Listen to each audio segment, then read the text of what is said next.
Hola, dear listeners from Emotions in Harmony. This is Dr. Carmen Roman, and I am very happy this time to announce a co-production between the Sexology podcast with Dr. Nazanin Moali and this podcast. We had a deep, meaningful conversation about the reflections, the reasons why we think some survivors of sexual trauma never talk or take many, many years to talk. Why they remain silent? What happened? What are the consequences? How we can help if we know anybody? Or how you can help yourself if you are silent? In this episode with Dr. Moali, we talk about what are the emotional barriers, what are the beliefs, the false beliefs or the myths about it, what are the best ways that a survivor can protect themselves.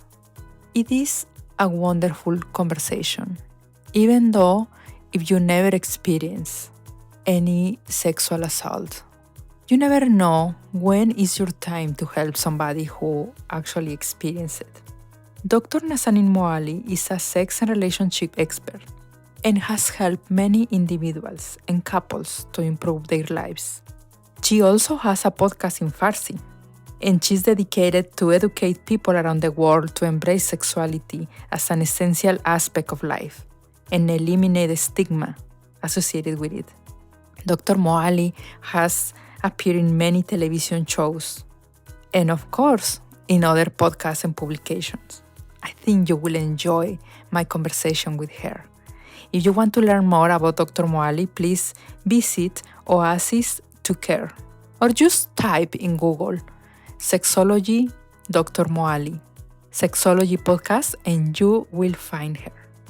Enjoy this conversation. Living in harmony is possible if you know your emotions and how to handle them. I am Dr. Carmen Roman, and I will share with you the current psychology by myself or by interviewing experts who will inspire you. Learn how to live a life of fullness and how to recover your emotional harmony. Welcome to Emotions in Harmony. Hi, Nazanin, how are you doing? Good. I'm very excited to be here. I know we were talking about how this topic is very needed. And thank you so much for organizing this conversation. Yes, I am very excited too. So, what do? We say Dr. Nazanin or Dr. Moali? Oh, please call me Naz. Naz, That's okay. I am also very excited because it's very needed. It's a very needed topic. And I have been thinking for a long time, even before all of this political scandal, of course. But it's part of every day. After 25 years of doing therapy, trust me, it's part of everyday practice. And I imagine it's the same for you. Unfortunately, these stories, we hear it often in our practices and also in personal life. And what's interesting, and to us, we totally understand why sometimes victims kind of wait and survivors wait to report. And again, it's understandable, but I know for many of our listeners and audience, people kind of get confused why people wait to report these cases of sexual assault, why they keep it as secret. So I think just such an important thing to bring up. Yeah, that's right. Well, let's start. What about a service that works 100% in the background, that you don't even know it exists, but you cannot live without? That's your reminders. What about if you connect your calendars, like Google or Outlook calendar, you connect with your clients in a very simple, efficient way. They set up an appointment with you and you automatically send reminders. 24 hours, 2 hours, 10 minutes, 2 minutes before the appointment. Hey, your business will be thriving. So, if you want to learn more about G-Reminders, please go to our affiliate link for you to get just a discount just because you are so an amazing listener of the podcast Emotions in Harmony. So go to greminders.com patreon.com/harmony and learn about this amazing tool. And tell me about it too. Okay, let's continue with our topic. Let's talk about the emotional barriers. What we found in therapy that are the emotional barriers that people have to report. Well, one of the main things that I see is feeling of shame and guilt that people have. Kind of thinking about, I did something wrong that I brought this upon myself. And again, it's just part of it. It's coming from our culture. For example, I have many of my clients that, well, before they got assaulted, they were at a party, they had few glasses of wine or alcohol. And they kind of like blame themselves that maybe because I drank alcohol, that opened the door for assault. Or it was the way I was dressed. It's not how good girls are not quote unquote dressing that way. So because I dress that way, called for this kind of inappropriate of sexual assault. So it could be range of different things. But in my experience, at core of it, it's a feeling of shame and guilt that people are experiencing. And that's why they're not want to kind of share with others that I had that experience. Or also because they didn't say no. Yeah, sometimes it's like, oh, I didn't say no, but I was visible uncomfortable. Mm-hmm. Yeah. Or I was physically trying to get that person out of me. So they also have this feeling that they are going to be accused. Mm-hmm. That's such a strange feeling because we don't get accused when we get any other kind of crime. Mm-hmm. Yeah, but for this particular, we get accused. Yeah. I also find that this fear, fear of the repercussions that will bring to the family, to their family, to the abuser family, to the social circle in general, especially if they are still in contact with the abuser. Exactly. The fear of retaliation, I feel it's huge because part of it, if they are at a place that it's power dynamic, that can be very scary to kind of out the person who has power over you. For example, if it's a job, or I can talk about, for example, when I moved here to United States, I came alone. I was 17. And I think I went to the office hour of a college professor, again, like maybe first year that I came. And the guy, the professor, the way he touched so I was wearing skirt and he started touching my leg when he was talking to me. And I was feeling shocked about what was going on. But I thought to myself, first of all, I didn't know what are the resources out there. Who should I report to? Imagine I just immigrated to this country. The other piece of it, it's easier to believe the person in power, right? So the professor at times, I know at USC, they just lost their dean for this kind of behavior. So there are a lot in stake. Like the risks are huge for people outing the perpetrator. And it's understandable when they have fears. And also the history about it, because a victim may know stories of others who reported and didn't went well. So knowing that can be emotionally like losing hope that somebody will believe me, sometimes even victims of the same abuser. Or I have families where they are the victims and they know or they suspect that some other women in the family, like the cousin or the sister or whatever, and they are not even willing to talk to that person. Or even if they ask, the other person may say, it's not your business. Yeah. So this kind of secrecy could be an emotional barrier too. Right. And distrust of the system. Yeah. So I feel like injustice in the system is a real thing. People, minorities, people of color, sometimes they have this long history of injustice when they reported things to legal system, to schools. So it's understandable, similar to what you said, that if like your cousin tried to report something and the person was blamed or didn't believe on, or the legal system didn't necessarily took it as serious, to be believed that why I would be different. What would be the point of putting myself and my family through the pain of reporting? Yeah. And also it has to do something that with age, that if I am an adult, I knew what I was doing, because sometimes examples are when they are underage. Yeah. But if something happened after they are 18, it's like, oh, I put myself in that situation because I should know better. Mm-hmm. But we forget that this has to do with the abuse. It's an abuse, normally an abuse of power, or it's a situation that calls for an abuse. Yeah. And I love your point of saying that the fact that verbally you didn't say no, you Mhm. give permission to perpetrator to do whatever he or she did. Because at times, some people, their response in this stressful situation, they freeze. So it doesn't mean that you asked Mhm. for it or allowed it. Now the new concept of consent is enthusiastic yes. So it's just not matter of the person not saying no. But if you don't have yes for a specific behavior, it's safe to imagine there was no consent. I like that point. Thank you. Because you're right. It's in moments of fear, we can freeze. Mm-hmm. In moments of confusion, we can freeze also. So it will be extremely difficult to say no. Yeah. Mm-hmm. So I like that. An enthusiastic yes needs to be in the recipe for a good sexual encounter. Absolutely. Also, I found that people don't report because they have their dignity in compromise Mm-hmm. and they feel already compromised. So they don't want to be more in compromise. Yeah. If that makes sense.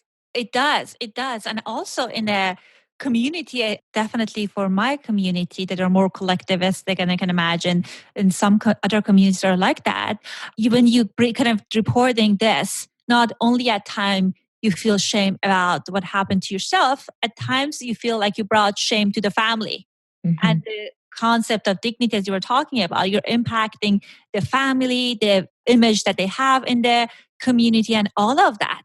And at times it's easier to tell yourself, I'm going to process it, I'm going to push through it myself, versus kind of putting my family and myself in a vulnerable place in the community.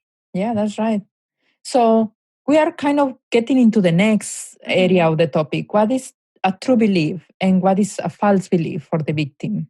Well, first thing that comes to my mind is, and we heard it, that only bad girls are getting raped or assaulted. Because, and again, it's understandable. We all want to think there's justice in the world. Bad thing doesn't happen to good people.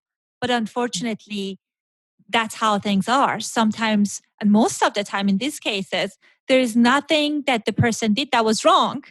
And still they experience what they unfortunately experience. That's right. And actually, I may tell you also that when I was very well dressed and all more covered, because my parents were very Catholic conservative. So I have all dress all to the neck and very long sleeves and everything.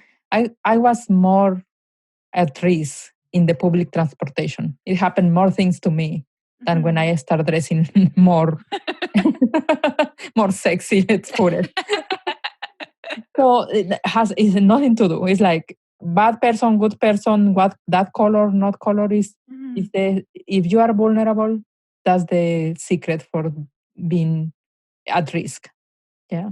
Right, right. The other thing that I think is about that people thinking you can like people who do sexual assault or rapists, they are kind of sex star people. They're insane. You can see when you see look at the person whether they did it or not, and that's not true. Sometimes good people do bad things, and the fact that they have this higher education coming from this kind of family, it doesn't show us that okay they didn't doing that behavior, because as we're going to talk about it later on, it's unfortunately the issue is a systematic issue. Yes. So again, just the fact that you think the person is a good person doesn't give proof that they didn't do the behavior. Yes.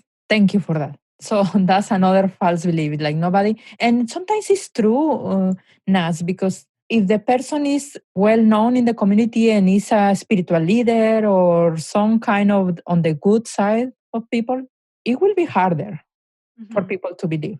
Yeah, they will tend to disbelieve the victim. So the victim must be ready for that. And a true belief or a true thing that I see again in my clients is that the police or the investigation units can be insensitive sometimes and can be judging or accusing or asking questions that they shouldn't be asking. Mhm. or sometimes asking the client to repeat the story for their own sake of pleasure rather than the investigation itself, Mhm. unfortunately. Right. Such a great point you're bringing it up, because sometimes I hear from my clients that definitely in the past I heard from them that I don't want to report because I don't want to repeat this story over and over again. And up to the point that they get kind of like people's, like the legal system start acting on it. People usually report, like talked about this story dozens of times and can be very painful, as you said. So it's important to keep, like, understand that unfortunately that might be the part of the process, as you said. Yeah, yeah, that's right. And one of the crimes, as I was telling before, this is one of the crimes where we tend to question the victim, where we tend to not believe the victim. Mhm. And let's be real, for anything, we don't like to be questioned. We don't like to, it's so vulnerable already to say what we think of how we feel. In general, can you Mhm. imagine when we are talking about an event that involves talking about vagina and penis Mhm. and sexual contact? And I mean, for the Latino community, sometimes it's a very hidden topic, even Mhm. talking normal events, not a crime. So it's a true barrier to talk Mhm. about these topics. I guess something else that comes to my mind is that if you dated the person, it cannot be sexual assault. And Mhm. that just breaks my heart because most of the sex crimes and sexual assault comes from the kind of dating relationship, date rape, what we call it. The fact that you were at the person's house because you guys were dating, or you gave consent for maybe kissing, Mhm. doesn't justify the fact that you gave him or her permission to do other sorts of things. And still that can be very painful and traumatic if the person you're dating doing things that you didn't consent. Or you marry the person. Hmm. Because it can Absolutely. be in the marriage and it's like, oh, it happens so many times. It's like how I can go and accuse my own husband, especially if there are children involved. Right. Yeah.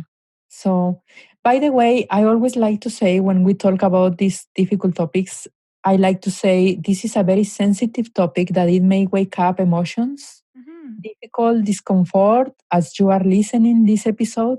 So Hmm. please stop, breathe, take care of yourself. You can come back in pieces to this episode. And it requires some bravery. It Right. requires courage to see, Mhm. to listen this episode and self-care. So please, if you are listening this episode, just be aware of Mhm. that. And don't quit on us. Just take care and come back. Yeah.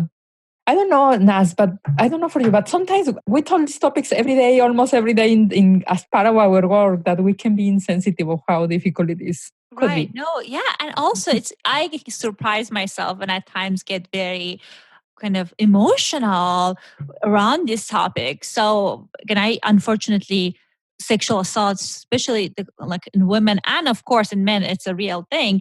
But in women, I hear about it a lot in my practice. Like statistics show 17% of women either they experience a completed rape or they experience an attempt. So it's common thing. But even when I was listening to the Brett Kavanaugh, all of those interviews and Dr. Ford's conversation, I find myself in this kind of state of hypervigilance.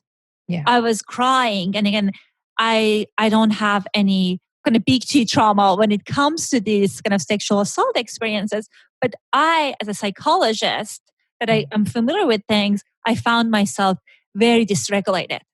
So I It can is. imagine that if someone who had the personal experience with these things, these are very challenging things to listen and kind of pay attention to. I was not even brave enough to listen to anything Mhm. because it's like, oh my God, I want to rest from my job. Yeah. Mhm. This is, I know it we have is, a tough yeah. job.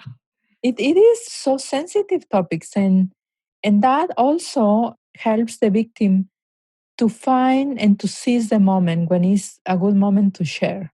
Because Mhm. it could be that they share in their early years and it was not the best moment. The person was more traumatized than willing to listen.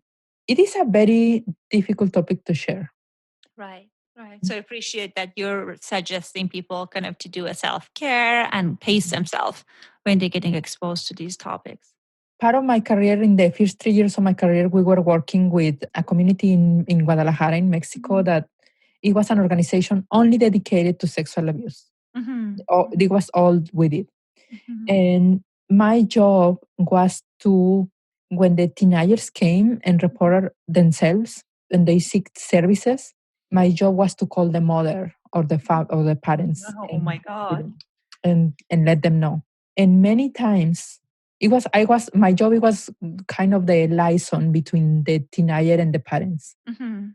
Many times the father didn't come, only the mother. Mm-hmm. And many times the response was, "Oh my God, the family's name is disgraced now. How could you?" It was all kinds of reactions. Mm-hmm. And it was mostly a reaction than actually a meaningful, true response. Yeah.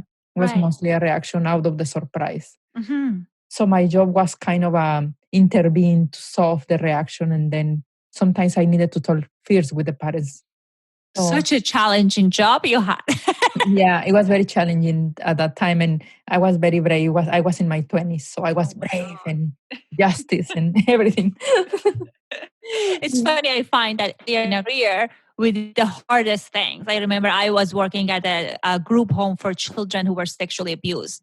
And I don't know if right now I have it in my soul to hear the stories that I used to hear. So I guess like the younger you are, you have more courage and you're braver to face these things. And all of this is to say, if you are a victim of sexual abuse or sexual crime and you haven't said anything for years, or you say something and they seem to be not the correct response, don't be so hard. It could be that it's really surprising or it's really painful to listen. So the false belief is that the impression that the person is powerless. We all have power.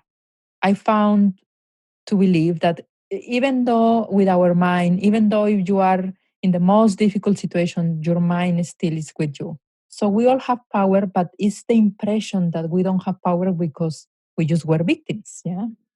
I think that's such a great information to remind people. And kind of, okay, in that moment, maybe you were in this kind of a fight or flight response. And again, we have power around how we perceive things. We have power around what are we going to do with this trauma that happened to us. And we have power or now how to share it, when to share it, if we want to share it. Mm-hmm. Because this episode is not about encouraging people to share their stories, it's just to understand the dynamics about it. Mm-hmm. And also the belief that nobody will believe their story. Mm-hmm. I find in these stories that there is always somebody, somewhere, willing to believe. Right, that is right. Because at times, even in the most difficult situation that I've seen, parents at times surprising me, like, choosing to believe their children versus their spouse that provided for family, or like grandfather who was kind of in a very unfortunate situation. There was lots of consequences, but the mother chose to leave the daughter. So you're right. There are so many people out there, unless I guess you have to be ready to share, but you might get surprised when you share to people that you can trust. They can surprise you with how much they have your back. Yes. And sometimes you need to try more than one person. Mm-hmm. Yeah. Until you find somebody who believes you. The next topic that I have in mind is, what are the best ways a victim can protect herself or himself when doing the report? So I think one thought that I have is it's important to, first of all, have a good self-care system, knowing that if you're reporting, this is going to be challenging. So what am I going to do to take care of myself? What are the support systems that I can put in place for self-care for myself and support system out there? At times, for example, if you're a person of color, if you're not familiar with the culture, with the system, there are advocates out there that they can navigate you, help you with the reporting process. Because sometimes it's important to be able to know how to navigate the system. So if you're kind of scared, you don't need to do it alone. There are so many patient advocates that they can help you, client advocates. So definitely reach out to those supports and advocacy systems. Yes, the beautiful thing is there is always those organizations that they already dedicate themselves to it. Mhm, mhm. So yes, you're right. That's a good point. You don't need to do it alone. You can also find emotional shelter, not only help for advocacy, but emotional shelter in somebody like a friend, a family member, a therapist, a spiritual leader before in a preparation to report. And insist that and let them know how you feel and what you need help with. So it's possible to find groups of victims around in the community, as you mentioned. I don't know, sometimes even you can form your own group. And something else that comes to my mind is, example, if unfortunately something happened and I don't know, 24 hours ago or something happens, if you're going for medical examination, it doesn't mean that you're going to report. It just give you insurance that if you decide to move forward, you're going to have additional resources. So Yeah. don't feel discouraged that, okay, if I'm going to go for kind of to get a rape kit or medical assessment, it's required for me to report it. So just keep that in mind. If you are an adult. Right, right. Because if you are a child, it will be mandatory reporting. Yeah. That is true. There is not as much as mandatory reporting in Mexico. So if I were to be your therapist in Mexico and you are a child and you come and tell me, it's still up to you to report. And I can assist you in whatever, but it's still silent, which is sad. I love this policy in this country that we help children to That is report. true. Yeah. I don't know in your country, is in your country? Do you know anything about your country other than the United States? So in Iran, I don't think it, I know it's not mandatory reporting. So that's not the case, unfortunately, neither. But again, there are organizations that support their parents and protect the kids. But if you don't have the mandatory reporting, I think that's unfortunate. Because Yeah. as a therapist or like clergy or whatever role your role is, your hands are kind of tied as far as the action you can take. Yeah.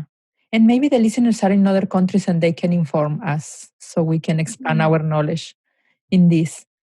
So let's talk about the family. How a family member can raise the concern when they suspect, but they don't really know if the person is a victim.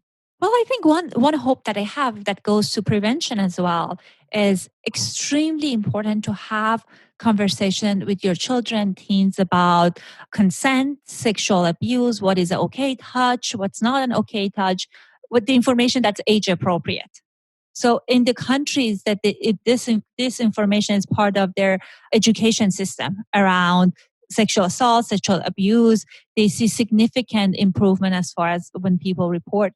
So hopefully you guys had some conversation, you and your child, your teen, your adult had some conversation about these things. So you're not trying to talk about something that hasn't been talked. But I think first thing is just showing, kind of talking to the person, this is what I notice. I'm here for support, whatever kind of support you might need. So let them know that regardless of what they're going through, you're there for them. So I think that's extremely important for them to feel comfortable sharing with you if they choose to do. I also find, well, maybe I am very brave to talk, but I also find that sometimes asking directly, it gets the elephant of the room. Yeah. Right, right. Especially with adults, because with children, that can be tricky if they're going to be legal proceeding. But you're Yeah. absolutely right. With adults, when you're putting it out there at times, it's very helpful. Yes, yes. And if your family member is an adult and you want to ask, well, sometimes it's just no other way than asking directly. Right. And at times also having some information that, okay, I noticed that you're having a challenging time. Maybe you want to talk to someone, giving them maybe the name of a therapist, agency, someplace that they have that information in case if they feel more comfortable to first open it up to someone, to a professional. Something to be aware is that if you are an adult and you suspect some other adult is victim of this crime, it's not up to you to report. It's not up to you to do anything with this information. It's up to the person. Even though you want to help, because some maybe good souls there want to help and they take the challenge, yeah, but it's not up to them. It's just to support and support them in whatever decision. It's most important to support them in whatever decision they take than rather than taking the case on your hands, so to speak. But if the family member, if you are a victim and the family member does not believe the accusation, because it also happened that a family member may say, "Oh, what that happened with my brother," and the mom say, "Just shut up, put it in the past. That's not true." Do you have any suggestions when they already told to the family members and nothing happened? Well, I think for survivors, their safety is the most important thing. So if you already put it out there, you share that with them. And for any reason, for example, as you said, maybe they're shocked, maybe they're so dysregulated, they're not listening to you. You don't need to try to prove it to them. Okay, I shared this is information, I shared it with you. If you find that they're not supportive, find other ways to get support. There are online communities. If you're in the United States, you can call RAIN, they have online chat, all sorts of support. So you don't need to go through it yourself alone, because part of the pain is like feeling that I'm alone in this. Unfortunately, there are thousands and millions of people around the world experiencing what you're experiencing. So my recommendation is just, instead of focusing on persuading your family, find your own tribe that they can support you in this journey. Change family for this particular topic. Right. Yeah. And also, the reason is what I say change family is because in my case, the Latino families can be very loyal to their families. And they say the dirty laundry stays in home. Well, for this particular topic, you may need outside help. So it is okay to be a little disloyal if that is going to bring you your own mental health. Right. And also, it's normal to have physiological, psychological reaction to this. So if you're kind of feeling I'm going through something, I cannot push it behind myself, I cannot move past it on my own, it's very normal what you're experiencing. And it's important to ask professional help for that. Yeah. And what about if we take the suggestions, if we've been silent for a long time? What are the suggestions for somebody who has been silent for years and years? So I think that's important thing is maybe start with talking to my recommendation would be a professional support group, just like trying to talk about it kind of like with someone that you feel safe. Or, for example, at times, even if you find that you had this experience and now you're experiencing other psychological challenges. For example, to be clear, at times I work with clients with eating disorders, alcohol, substance issues. So, if you find yourself kind of like the trauma is related to those kind of issues, first I would address the maladaptive coping mechanism. If it's an alcohol issues or other kind of issues. And then I start kind of maybe talking to a professional about kind of getting help. So again, if this is something that's impacting your psychological well-being, but at times if this is something that you feel it's not necessarily impacting you, but you want to share it with other people, I would start with sharing it in a supportive environment. Maybe even a friend that you feel like they're very supportive. I think the most important thing is just not keeping it inside and kind of sharing it with a trusted person, trusted professional, or a support group. What about NAS if we also give them the right to be silent? That is true. Because what about if for them talking about it can be another sense of rape or disrespect to their own beliefs or whatever. So I want you to know if you're a victim that, yes, we give you the right to remain silent. It's your experience. You can do whatever you want with it. Yeah. And at the same time, I want to point out, like, and as you were saying, that it may be just be aware of the reactions. Be aware of. Sometimes people tell me, it was many years ago, but I still have trouble having sex with my partner. Now I still see other faces. I still have nightmares. I still have stress. I still cannot talk about that particular place or color or some memories that are triggering. Yeah. I think something else that comes to my mind, I think just so important to, as you said, I'm thinking about not to share the benefit of it, because at times people share at the platforms that are not safe. For example, when we had this Me Too movement, I was getting protective of people putting it out there when, there are lots of trolls in the various communities on internet, and you don't want to out yourself to people. You don't, if you're not necessarily know if they are safe or not, or you're still in the path, in the journey of recovery. So I think that's also, I love the fact that you said you have the right to remain silent. I also was very protective when some of my colleagues was planning to do a podcast on some victim, because my concern was like podcasting can be very private and have the illusion that is private. Yeah. Right.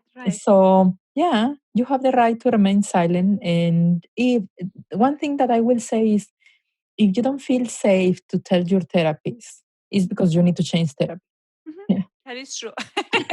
It's because it's okay. A therapist for me sometimes can be a pair of shoes. We need to try different ones. So Right. if you don't feel safe and it's not in your therapy that is a safe space, well, time to change a therapist, or even talk to your therapist and say, I'm going for a while to another therapist and come back to you if this is the case. Yeah. Right. And I think part of it comes with competency. Mhm. Therapists, we all have different strengths, different specialties. Your therapist might be great with helping you to work through like the anxiety or depression you're having, but it's just hard for you to bring up this topic for any reason, or you feel like this is a topic that you want to go with a specialist for any kind of reason. As you said, I love that recommendation of kind of sharing that with your therapist. I might want to kind of like pursue this particular thing with another professional, or I want to take a break, I'll come back to you. And most therapists, they understand that and they appreciate that because your care is the most important thing. Yes. You can be proactive on your own self-care. So do you want to say something else that it was important to say? Yeah, so I think one of the things I wanted to make sure that we all can play a role in it.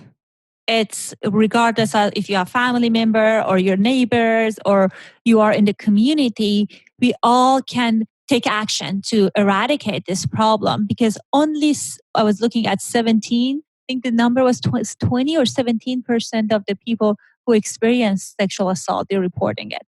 And I think it is important for us to do things to change this culture. Yeah. So meaning that if you're seeing something is wrong, stand up, like don't be a bystander, do something about it, help the survivor, whatever kind of support that you can. Because with remaining silent, we're just like seeing, I don't know if this is my place or not. We are all contributing to the problem. That's right. Yeah. With remaining silent, it creates a culture of fear of the unknown. Yeah. Wow. It has been a very intense. I know. I notice my heart is racing. This is something very close to my heart, and I know you're very passionate about this topic. Oh yeah. I wish, I still dream for a world where we can not have these situations happening. But I know it can be long time before that. Yeah. Well, thank you. We have reached the end of another episode of the podcast Emotions in Harmony. See you the next week. Visit www.emotionsinharmony.org, where you can subscribe, find the notes, and be in direct contact with me. Thanks for listening.